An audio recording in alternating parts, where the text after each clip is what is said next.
now tuned into The Truth with G. Inspire, educate, and uplift. If you can't handle the truth, this ain't the show for you. The truth, the whole truth, and nothing but the truth. So sit back, relax, and buckle up and enjoy this ride. The Truth with G. The Truth with G. The Truth with G. All right. Welcome back to the show. You are now with G on WPMM Internet Radio. It's your boy, Gerald Graham. You know me as G. Once again, we are back to talk about the issues that matter to you and your community. Hope all is well with everyone. Hope all is well. It is Monday. We are back on the grind. It's Monday. Hope you had a great weekend, as I say always on Monday. Hope you had a wonderful weekend. Hope you had a productive weekend. Hope you had a safe weekend. Hope you had a weekend without foolishness, because we definitely need less foolishness in the world. But I want to thank you for joining me right here once again on WPMM Internet Radio, Facebook Live as well. Thank you so very much to my listening audience. I want to show my appreciation to you guys, because without you, I would not be sitting here today. This show is for you, about you, and of you. And I really do thank you guys for the support that you have given me over the years. 3.5 years in, we are still doing this. We are still kicking. We are still doing well. Thank you so very much for the support. I tell everybody that I have the greatest audience in the world, and I wholeheartedly believe that. I'm not saying that just because. I really do believe that. We have Miss Rivers that joined us on Facebook. I appreciate you joining us, Miss Rivers. We also have Miss Savory. Miss Savory says, "Good evening, everyone. How are you and the family, Gerald? We're blessed and can't complain." Everybody's doing well. Everybody's doing well as possible. We all have our trials and tribulations that we go through, but we keep pressing on and we get through it. And thank you so very much for asking. If you're on Facebook, go ahead and share.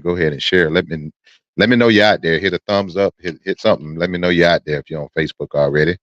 But we are on WPMM Internet Radio, or WPMM, where we play more music. We play the best in R&B, jazz, soul, neo soul, independent hip hop, and old school music. Where you can listen from WPMMradio.com. It's the website to go to. You can also go to the Facebook Live, iTunes. You can tell Alexa to play WPMM. She will oblige as well. You can also, we're on YouTube. We're on YouTube as well. Anyone who don't have any of those platforms, just text them, WPMM Radio. Put that in the message field. Send it to them in the text message. All they have to do is click on it and then hit play, and they can listen to the show as well. The app is on the Google Play Store and the Apple Store. You can download it. It's a free download for the app. You can put that on any streaming computer, phone, tablet, what have you. Any streaming apparatus that you have, you can download that app and listen to WPMM 24/7. So the views and opinions expressed by individual radio hosts and guests are of their own and does not necessarily reflect the official policy or position of WPMM Radio. WPMM does not intend to align with any religion, ethnic group, club, organization, company, individual, or anyone or anything. That's the disclaimer in case somebody want to sue. You can only sue me, not WPMM. And as Mr. P will point out in a minute, he's going to ask me if I said anything about that 17 cents in the jelly jar. Yes, sir. The 17 cents is still in the jelly jar. And if you sue me, you're going to get out of me. And I'll throw in the jelly jar. But once again, we're back to talk about these issues. It is Monday. If you're on Facebook, again, hit thumbs up, hit a heart, do something. Let me know you're out there. Also, we're not taking phone calls tonight, but you can put your comments into the comment section on Facebook as well. And we would definitely read your comment, and we will put your comment into the conversation, as long as it's relevant. You know, we don't deal in gossip and hearsay and lies and things of that nature on this show. So as long as it's of substance, we will bring it up. I can't tell you that, I have to put that out there because somebody might come on here and, my listeners ain't gonna do nothing stupid like that. But if we have some outsiders that try to come in and put something stupid up here, and then I have to call you out. We don't want to have to do all that. Mr. Walter Davis is on Facebook. Good to see you, Mr. Davis. Mr. Larry Pugh, what's going on, Mr. Pugh? Good to see you on once again tonight. Thank you so very much for joining me. Tonight, we are still in Black History Month, and February is Black History Month. We're going to have a Black History moment here Coming up in just a few moments, I'm going to try to incorporate, for the Black History Month, every show, do something for Black History Month. And then going forward, even beyond the month of February, I want to do something, in regards to Black history on every show. So that's going to be something that I incorporate this year on the show, because we need to learn our history. And I always say that we need to know where we've been, so that we can understand better where we are today, so that we can make a better tomorrow. So that history is a foundation. If you don't know where you've been, if you don't know what you're standing on, it's hard to build.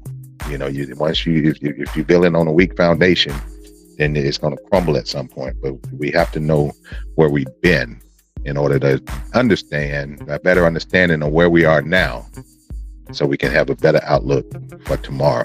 So, but we'll talk about that. Also in the news, and I was going to hit this on Thursday, and I did not hit it. It was one of Trump's cronies and dumbasses did something very heinous last week. That we'll talk about that as well. Also, it's a very important vote that's going on in the Senate this week, or it should take place this week in regard, and the Republicans are being dumbasses in that regard. I'll tell you about that. And y'all wonder why I tell y'all about these type of things. And these are things that we need to know. We need to be aware of what's going on around us. And, like I said, I don't know everything, but I try to know a little bit about most things. And a little bit that I know, I'm going to pass it on to you guys. And that's why I sit here in this chair 2 days a week and bring you this information. Also, what else we got? We got the economy. We got the economy. We're going to talk about that. The Republicans want to try to fool you into thinking that it's something that it's not. And we'll talk about that. Also, it was a poignant moment last night. I tried to the Grammys. If you have insomnia and it's hard for you to sleep, I found that the Grammys last night was a good cure for insomnia. I was trying to watch it and I kept dozing off. However, I did catch Jay-Z's awards acceptance speech, and I thought that was very interesting. We'll talk about that today as well. And if before I get to that, if you got a chance to Google Jay-Z's acceptance speech in regards to how the Grammys operate, it's very interesting that he actually called them out. He said what a lot of people wanted to say for years, but I thought that was very interesting as well. Also, the U.S. we're technically at war right now. Even though nobody thinks we are, we have nothing to do with the Ukrainians over there. We're trying to get funding to help them, but we're not fighting their war for them. However, we are now hitting targets over in Syria and Iraq. So we are at war, and we'll talk about that as well. And once again, if you have anything that you want to talk about in this show today, go ahead and put it into the comment section. And if you're listening from the app, if you want to go to my Facebook page, TTWG Graham is the Facebook page. We're live on my Facebook, and you can check us out there. So, but I want to start out the show. There was a I wanted to kind of tie Black history into what one of our candidates, Republican candidates, that's running for president, what this individual said in regards to racism in America. We're talking about Nikki Haley. Nikki Haley is the from my understanding, there's only two people left in the Republican primaries to see who's going to get the nomination, and that's dumbass idiot Donald Trump, and then we have Nikki Haley, which is one of Trump's cronies, and she's killing herself to try to say anything bad about Trump. She won't say anything bad about his policies and his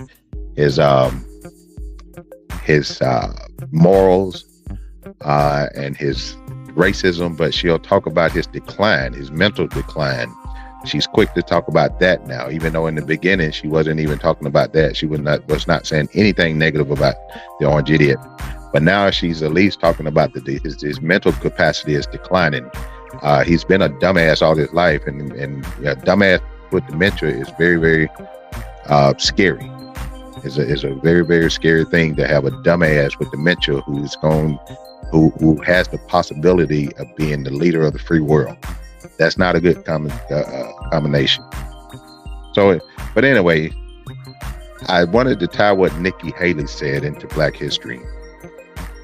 And if you're wondering what she said, and if you don't pay attention to the news, Nikki Haley said in an interview, there's no racism in America.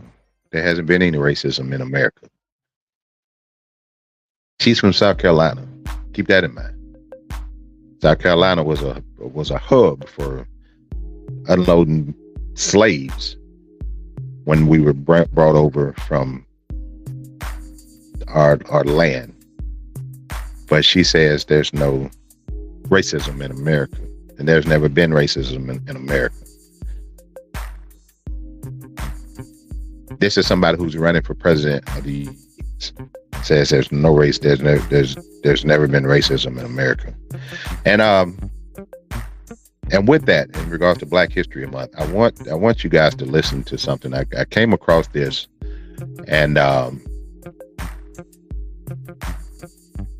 it's from Keith Borkins. I don't know if you know who he is, but Keith Borkins is he's a kind of a staple on CNN. He's a Black gentleman who comes on as one of the commentators on CNN on different shows, on news shows on CNN.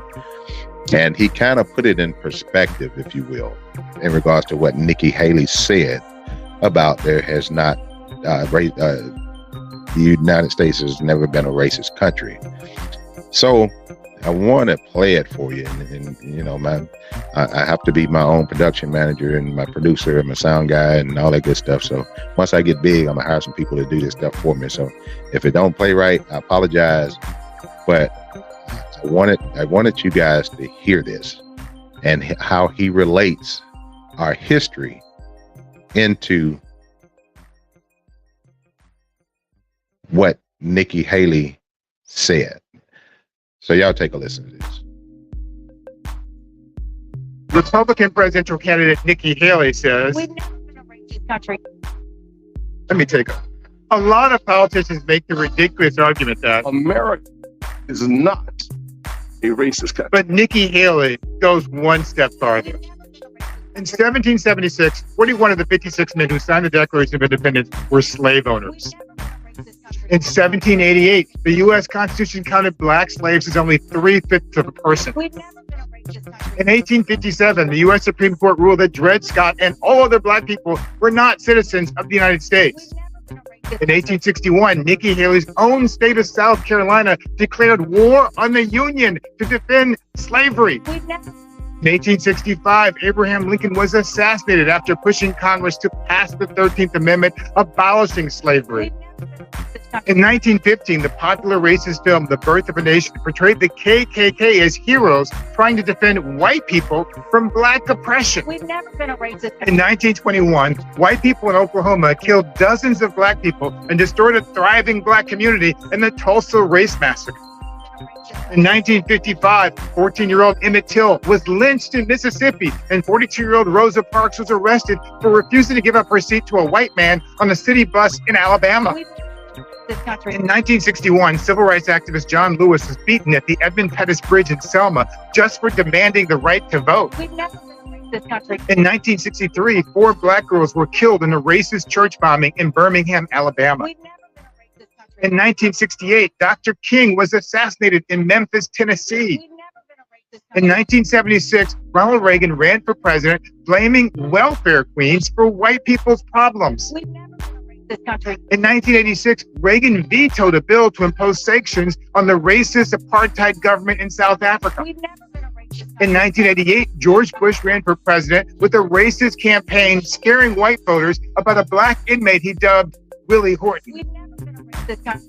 1989, Donald Trump called for the execution of 5 Black and Latino teenagers wrongly accused of raping a white woman in New York Central Park. We've never been a racist In country. 1992, an all-white jury acquitted 4 white police officers for the videotaped beating of Rodney King. We've never been a racist country. In 2005, President Bush took days to respond to Hurricane Katrina when it struck the mostly black city of New Orleans.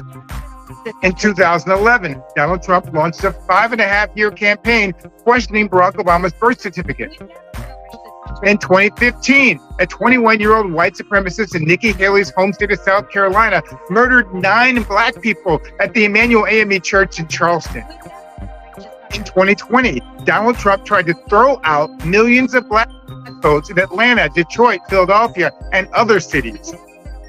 And in 2024, white people in Iowa voted to return a twice-impeached, quadruple-indicted insurrectionist to public office, We've never been a racist country. even in Nikki Haley's own life. I faced racism when I was growing up. But aside from that, We've never been a racist country. Okay. Again, that was Keith Borkins, and he kind of went through a litany of events that took place in our history that was race based. Mr. Pugh put into in the comment section, why did the KKK exist if there's no racism? But Nikki Haley is again a presidential candidate in the Republican Party that said there's never been racism. But then she said, I was a victim of racism. If there's no racism, how are you a victim? See how stupid Republicans are? And y'all wonder why I talk about Republicans so bad and their intelligence level, because they're a bunch of dumbasses. It's a bunch of stupid people in the Republican Party, a bunch of racist people in the Republican Party. That's why I call all of them stupid as fuck, because they are. Show me one that got some sense. There's a couple of them that came to their senses, particularly in the political world. Cheney and Adam Kinzinger. Those are the only two that really has came to their senses and calling out the orange idiot for what he is and the MAGA Republicans for what they are. However, they still supported this dumbass for a long time before they, stopped drinking the Kool-Aid. And for those young people who may not know what I'm referencing when I say drink the Kool-Aid, I don't mean going to Big Mama house and having Sunday dinner and having a big cup of red Kool-Aid. I'm not talking about that. I'm talking about the Jonestown, where Jim Jones was a cult leader. And he convinced all these people to move to this remote area in Ghana and brainwashed all of them, and then convinced all of them to drink this concoction that he made up to kill themselves, to commit suicide. So anytime I make reference to drink the Kool-Aid, I'm about the red Kool-Aid in the jelly jar at Big Mama's house. We're not talking about that. But Trump is the new generational Jim Jones, because he has the uncanny ability to convince what would normally be smart people to be dumbasses. And I keep talking about that. I don't understand how he's able to do it. I don't know what quality he holds to where he can get smart people to be stupid. That's the only thing that I can say that he do well. Everything else he's a failure at. He can convince otherwise smart people to be stupid. And that shows in the polls where, especially right now in the Republican Party, he still holds about 47%. 48% of the Republicans are still voting for him, even though that, in the last couple of primaries that, Nikki Haley and the DeSantis, who's dropped out at this point, had took the other half, but he still hold on to half of the Republican Party. Again, a bunch of dumbasses.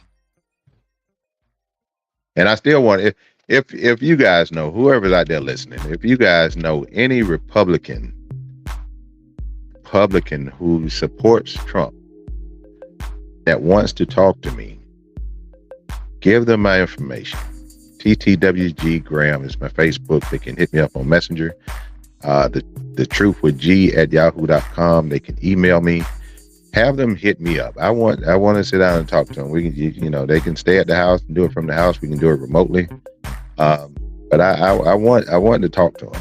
I can't get a MAGA person to come talk to me, and I really, really do want to talk to one, or two, or three. However many you talk to convince them that you're a dumbass, and I call it to them in the face. You're a dumbass. You're ignorant. You need to educate yourself. You're a racist. If you support a racist agenda, if you support racist policies, you're racist. No, you may not call somebody the N-word, or you may not feel that you are racist because you have black friends or whatever. But if you support a racist agenda, you're racist. Period, point blank. That's that. You can't argue with me about that. When a black person tell you that something you have said or something that you have done or something that you participate in is racist, it's racist. Stop debating. It's not up for debate. Because, as I always say, white people do not have the credentials to define racism.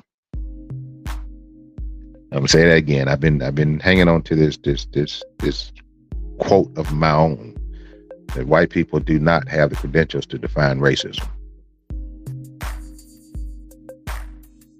So one day I'm gonna put that on a t-shirt.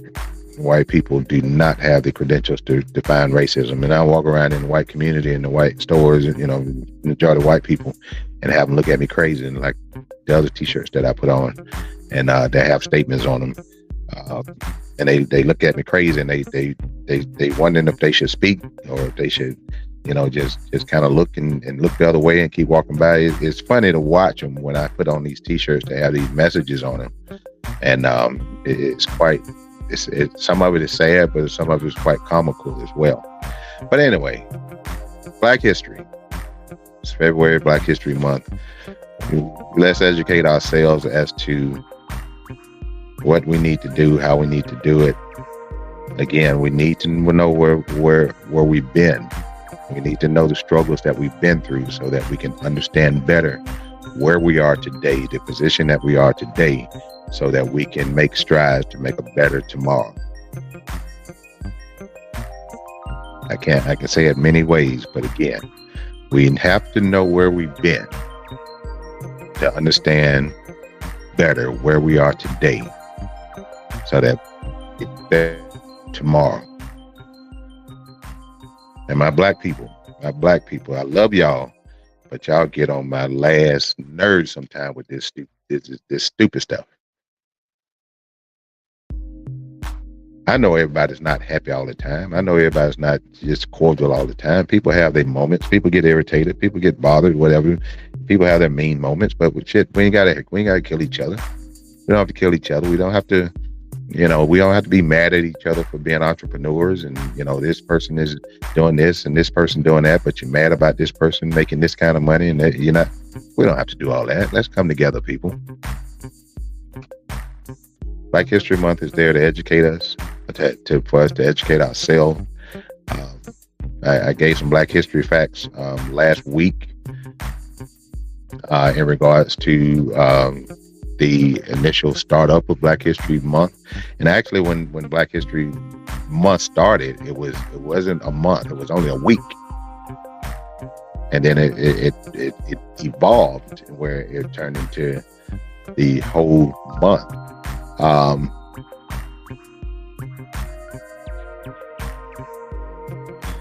And just a couple other quick Black History facts. And most recent, this is more recent, even though Brian Gumbel is old. I just found this interesting that in 1981, broadcast journalist Brian Gumbel became the first black person to host a network morning show when he joined NBC's Today Show. 1981. I was in high school at the time. It took that long for a black person to host a nationally syndicated morning show on a national network. Prior to that, we had no representation. This is 1981. Again, I was in high school at the time. 1940, Hattie Mae McDaniel became the first black person to win an Oscar for her supporting role in Gone with the Wind. 24 years later, Sidney Poitier became the first black man to win an Oscar for his role in Lilies in the Field. And if you don't know who Hattie McDaniel is, she was the first black woman to win an Oscar. She was actually in Gone with the Wind. She played the maid. And back then, those was the only roles that we could get. Either we played a maid or we played, we didn't play many prominent roles in major films back then. So, and like I said on last Thursday when I, started talking about Black history, when I talk about Black history, I don't only want to talk about the success stories. I want to talk about the struggles as well, because there's more struggles in our history than there are success stories. Success stories are the exception. They are not the rule when it comes to Black history.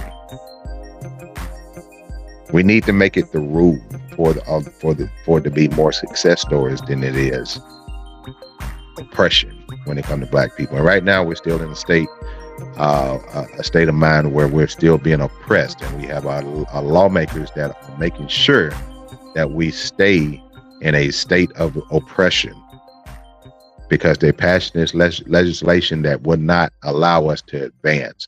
They're passing legislation that is erasing Black history, erasing diversity programs, erasing, they're threatening corporations and institutions that if they indulge or diversity programs, that they'll be defunded, or they will be, there's consequences to it. Anybody that they deem to be in a minority, legislation is going to oppress those, and Black people are in the forefront when it comes to that oppression. So again, it's Black History Month. Make sure we're educating ourselves, make sure we're educating our kids, making sure we are doing what we need to do in order to keep our history alive. Don't let these racist butt wipes take our history away. People like DeSantis, people like Kay Ivey in Alabama, people like Abbott over there in Texas, the Kemp in Georgia. All these people are making strides to where they want to erase Black history. You got Lindsey Graham up there in South Carolina, and if you notice, I'm naming a lot of southern states, if you will, because it seems like this, it's all across the nation, but particularly we are still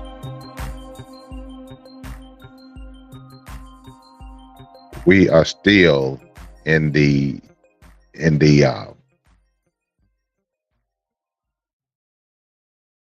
this state or the middle of fighting for what we should not have to fight for, what should be already a given as a United States citizen. We shouldn't have to fight for anything that should already be afforded to us. So anyway, Black history. Let's move on. Again, if you have any comments regarding Black history, if you want to post a Black history fact in the comments, welcome those as well. We'll read the Black history fact in the comments as well. Mr. Pugh put up a comment. He said, "Amen, G," because we don't learn from our, if we don't learn from our past, we are doomed to repeat. Stay focused, Black people. Yes, sir. Yes, sir. I second that motion there. So, let's move on. Let's move on. Let's see. Here's a story, and dang it, I got to pull it up. I got to pull up the story because I want to be factual as possible. When I read it, one of Trump's cronies, one of his supporters in Pennsylvania, one of MAGA members committed one of the most heinous of crimes that you can imagine. This individual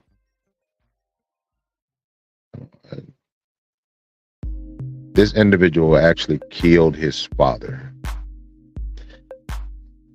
And he not only killed his father, he severed the head of his father. And he went live on social media for about 15 minutes on a rant while holding his father's head. I know y'all like, what the fuck Gerald talking? What did I just hear that right?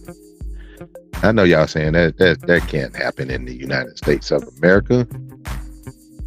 This only happened in movies. This only happened in the Quentin Tarantino movies and it, happen in Hollywood where they're making these horror movies. That's the only time that stuff happens. No, this is real life. This is people who have adopted the MAGA mentality and philosophies and are willing to do whatever it takes to eliminate those who do not believe as they do. That's the MAGA cult. So let me read the story as it was reported on CNN. A man accused of decapitating his father and after showing the federal workers severed head during a politically charged triad online is charged with murder after he was arrested with a gun at the National Guard base, according to official court documents. The gruesome video circulated for hours on YouTube, garnering more than 5,000 views before it was taken down. Justin M-O-H-N, Justin Moan, 32, is now being held without bond and charged with abuse of a corpse and other crimes, Pennsylvania court documents show. During the online tirade, Mahone railed against the Biden administration and the border crisis while declaring himself the new acting U.S. president under martial law and decrying that his father is a traitor. The victim, Michael Mahone, worked as a U.S. Army Corps of Engineers in Philadelphia. The video was removed over his graphic violence in regards to YouTube. Let's see. The horrifying case comes amid a fraught national political environment, and a social media executive was grilled on Wednesday in Congress. That's another thing we talked about on Monday as well. Been under fire for allowing graphic and sometimes violent videos to be posted and remain on these sites. The bigger picture is extremely concerning. I think we go into what will be an incredibly heated political season. CNN law enforcement analyst said, former FBI director. Okay.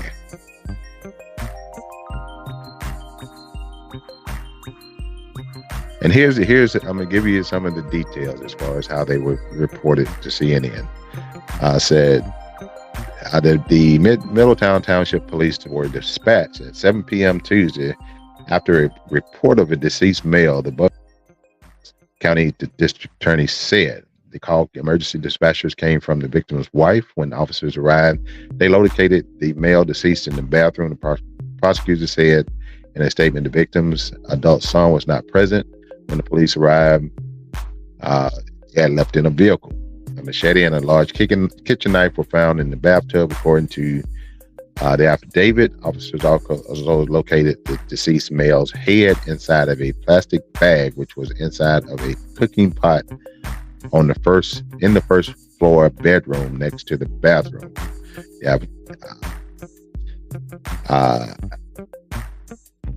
In the affidavit, police I can't read, I just can't see people. The video posted on YouTube by Justin Mahone. The son was the victim of the alleged killer. The son was the son. The son was the killer of the father. But yeah, this is and he was very aware of what he was doing. So, you know, we're not going to call him mentally ill because he was aware of what he was doing and how he was doing it. He prepared to do it. He had bought rubber gloves, whole nine. He knew what he was doing. He had planned to do this, to kill his father, because he had tagged his father as a traitor because his father did not believe as the MAGA cult believed. So this is the danger of these MAGA Republicans. We seen on January 6th where thousands of MAGA supporters knowingly knew they was breaking the law by storming the Capitol, but did it anyway under the direction of the orange idiot, under the direction of their cult member, their cult leader, if you will. But this is the danger of MAGA Republicans. And that's why I'm trying to open you guys' eyes to what's going on around you, because if we sit idle and we do not do anything about this, we just let things happen as they happen, we're going to be living under a state of martial law. We're going to be living under a state of oppressive laws, because all the laws are going to change to where it's going to continue to knock us down and take us back prior to the civil rights movement. Legislation already is being passed, and the Republicans don't even have full control of the three branches of government. Yes, right now they hold the House of Representatives, but they do not hold the Senate right now, and they don't have they have their House. They don't have the Senate, so they have half of the Congress. They have the Supreme Court, which is the judicial branch.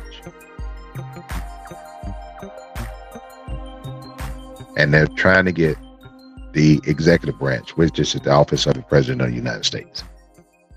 If we allow them to take over Congress, take over the House, can take control of the Senate, and put dumbass Trump in the White House, and the Supreme Court is already weighed to the far right with a bunch of idiots that shouldn't be there, we're in trouble. You think black people got it bad? We are in trouble.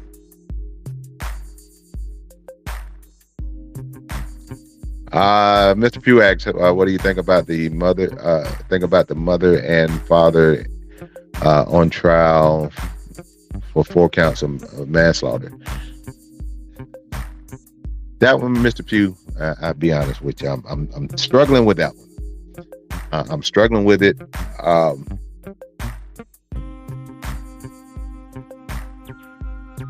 Because one, I don't have all the details. I don't have all the details that led up to this individual having this particular firearm.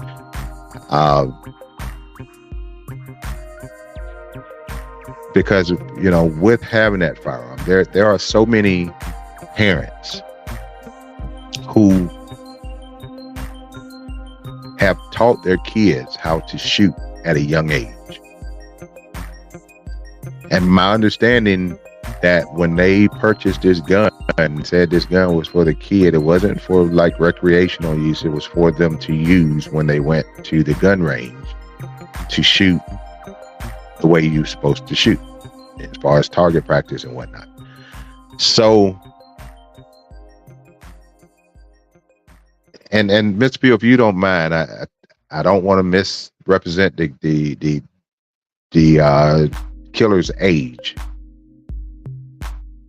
but I think he was, I want to say he was 16 at the time of the shooting. And Mr. Pugh, if I'm wrong, please correct me. But I think he was 16 or 17, one of the two. So it's should the parents hold some accountability? Should they be culpable? I think they bear some responsibility. I do think they bear some responsibility in regards to, maybe improper storage of a weapon or what have you, whatever you have. And I say that because I think I'm gonna tell on myself here. I'm gonna tell on myself. I have weapons in my home. I have weapons in my home. I didn't keep my weapon, particularly my daily, the weapon I carry with me daily. I didn't keep it in any kind of safe. And the reason I didn't keep it in a safe because I keep it by my bed at night. I keep it to where it's accessible in case I have to use it or something happens to where I have to think fast and be able to get to that firearm with it. Because, with all these home invasions going on, you never know somebody coming in your house in the middle of the night. So I didn't keep it in a safe or whatever, what have you. But I had the confidence that my child or my children knew not to mess with my weapons. And I raised 3 boys. All 3 of them are grown, ages from 36 to 19. 3 boys. And at no point in time in raising these 3 kids that I had any issues with a weapon of mine being touched, period. The only time they touched that weapon is if they were with me and I allowed them to touch it. As a matter of fact, they never shot the weapon. If they did handle it, I would drop the clip, I would clear the chamber, and then hand it to them and let them handle it. So I said all that to say this. Should these parents have some type of right? That's Mr. Pugh said they took him to shoot at a fire range, and that's the reason they bought the weapon. That they was teaching their kids how. Or I don't know if that's the only kid they have, but they was teaching him how to shoot. And a lot of parents do that. They teach their kids how to shoot. A lot of kids go hunting. It's 5, 6, 7-year-olds out there. If it's hunting season, you got parents out there with 5, 6, 7-year-olds shooting rifles and shooting deer and this, that, and other. So that parents should teach their kids how to shoot. But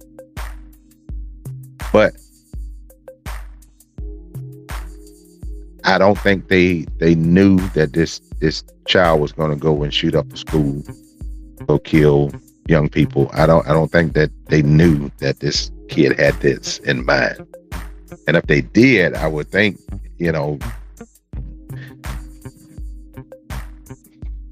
they would have done something. So I don't know if they bought it for his birthday, Mr. Pugh. But I heard a little bit of the mom's testimony, and she stated on the stand that they did not buy him this weapon for him to walk around with or whatever. They bought him this weapon so that he would have his own weapon when they went to the gun range to shoot.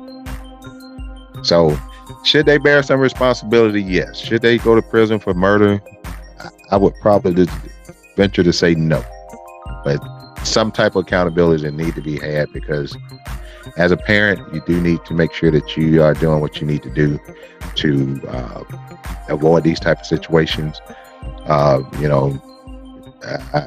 think the creator in the heavens and the earth, that I never had to deal with this as a parent, being a gun owner, and I still have somewhat mixed emotion in regards to that. But I don't think it, should that 16-year-old, 17-year-old go to jail for doing what he did? Yes.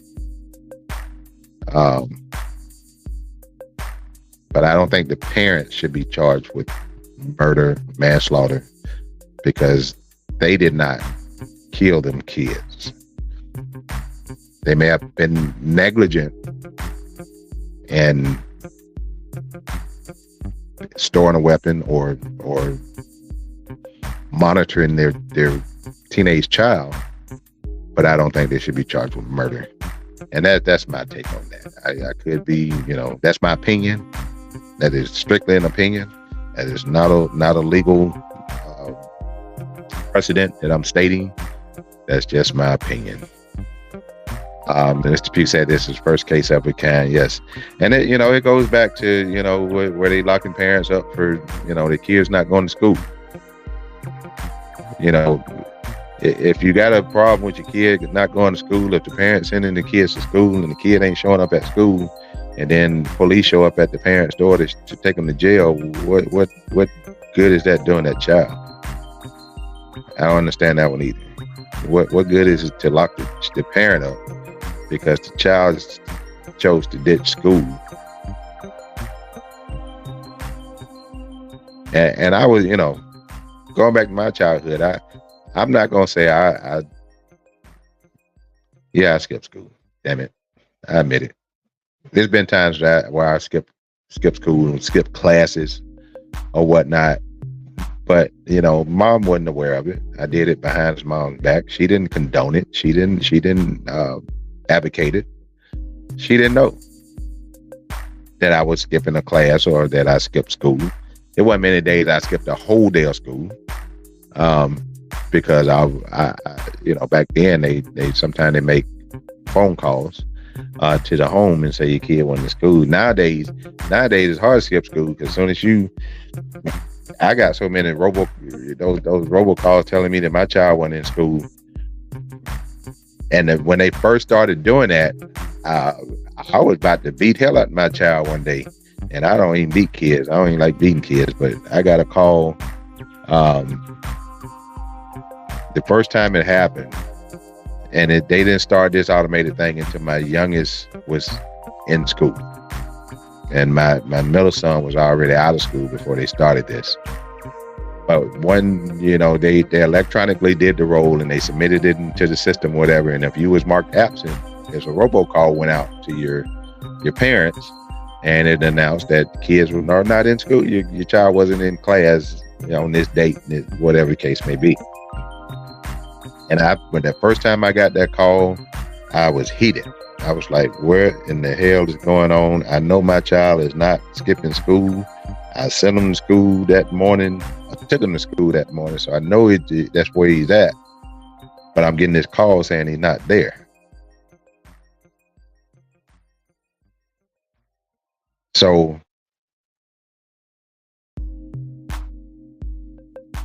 I almost jumped in this shit that day. Why wouldn't you? Where were you at? And Dad,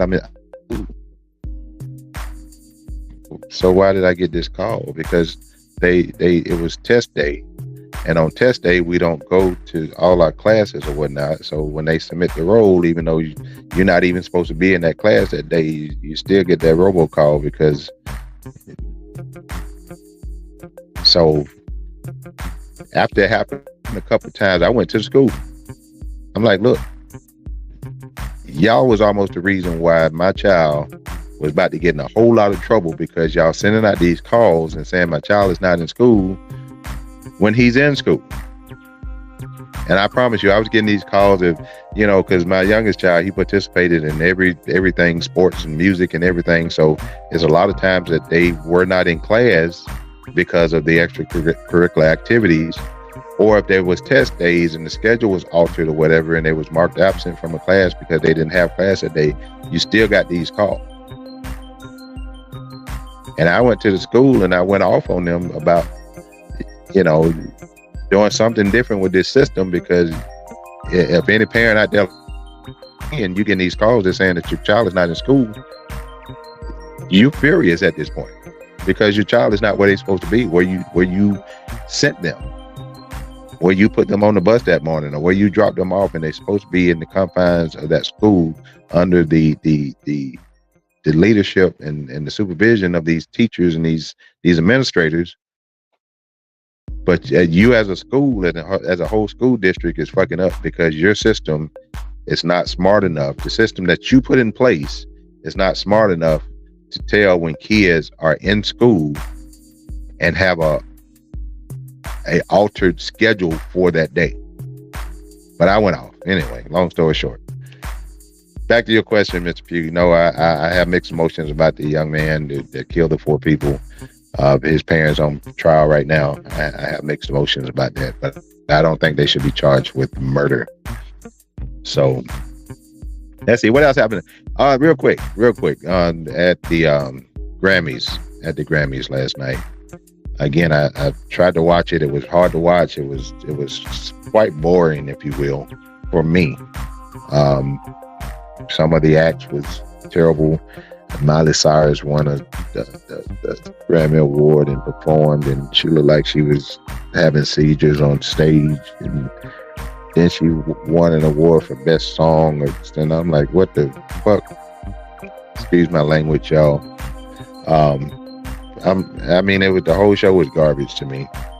I miss Fantasia. I heard Fantasia was her tribute to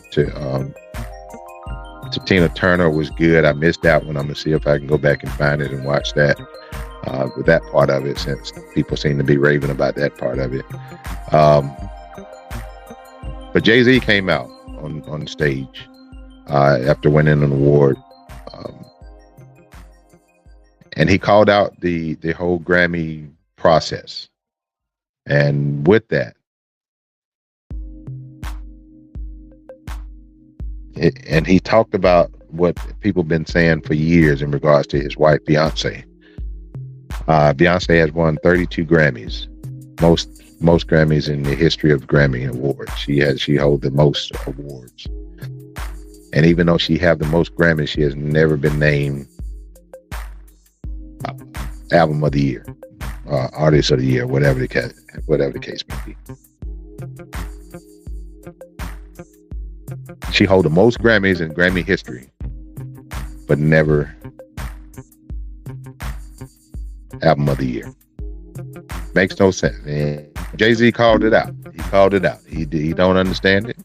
He called it out. He even called out the fact that people were going to get robbed. There are people that got robbed that should have won or should have been nominated that wasn't. He called out people that shouldn't have never been nominated, and he was spot on with what he said. That's the way the Grammys have always operated, and especially when it comes to black artists. When it comes to black artists and musicians and things, whatnot, producers and directors and things of that nature, it has always been that way. That they give you enough to keep you quiet and then rob you of stuff that you should have. And that's just been going on for years. In the history of the Grammys.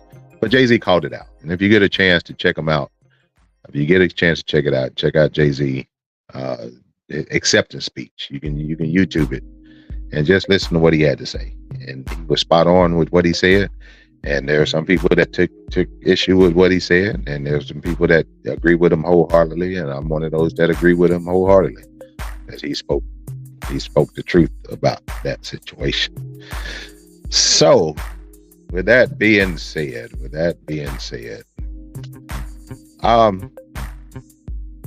here's the deal. Before we close out the show today, I want to give you kind of an update on what I got going on. This week, next week is going to be very hectic for me. I got a lot going on, got a lot of things to do. I got commitments that I've made. I can say for almost, I can't say 100% certainty that as far as the Monday and Thursday show next week will not be on Monday and Thursday next week. However, if I get an opportunity to slide in, and I may not be on WPMM radio for the night, but if I get an opportunity to slide in and do a Facebook, just a show strictly on Facebook, I will slide in. However, I got previous obligations that I have to satisfy next week. So Monday and Thursday, I won't be on.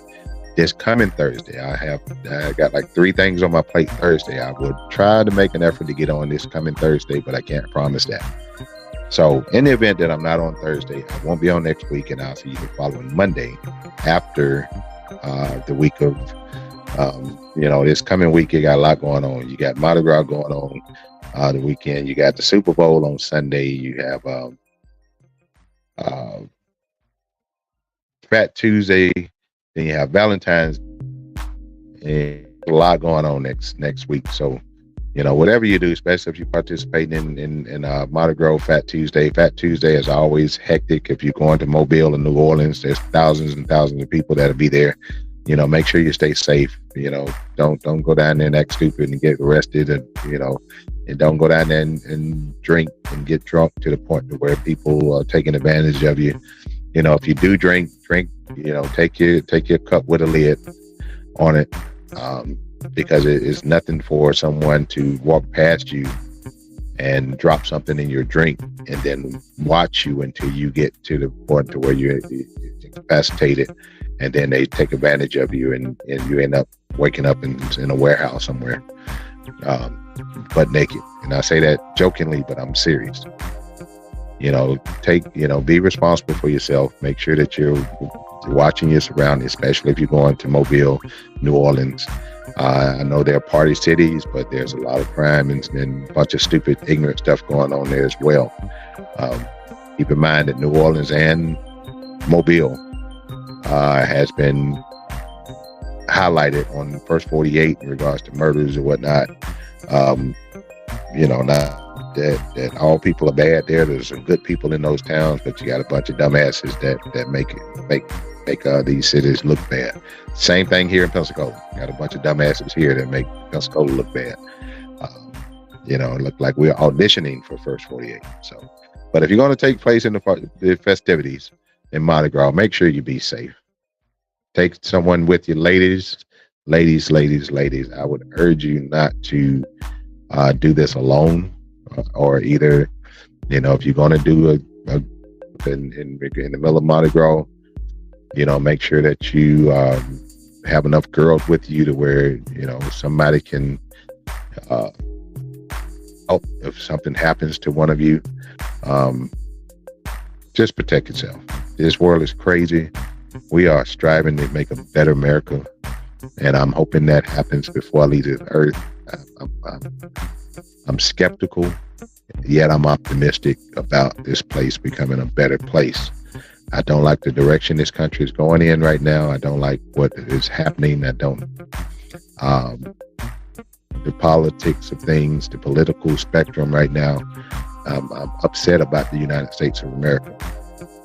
So that's why I'm trying to bring the information to you guys so that you can understand what's going on around you. So if we have enough people that is irritated and agitated, we may get some people that want to be proactive and start doing things to try to turn this thing around. So, but anyway, if I do not see you on Thursdays, I'll be out hiatus next week. I'll be back with you the following Monday, but I will still be popping in on Facebook to give you updates on what's going on when I can. So I want to thank you guys for listening again tonight. Thank you for listening for the last 3.5 years. I appreciate you, and I thank you for being such loyal listeners, and even my first-time listeners. If you only listen to the show once, I hope you heard something that I said. But in the meantime, you guys be safe. Y'all be blessed. And I am out of here.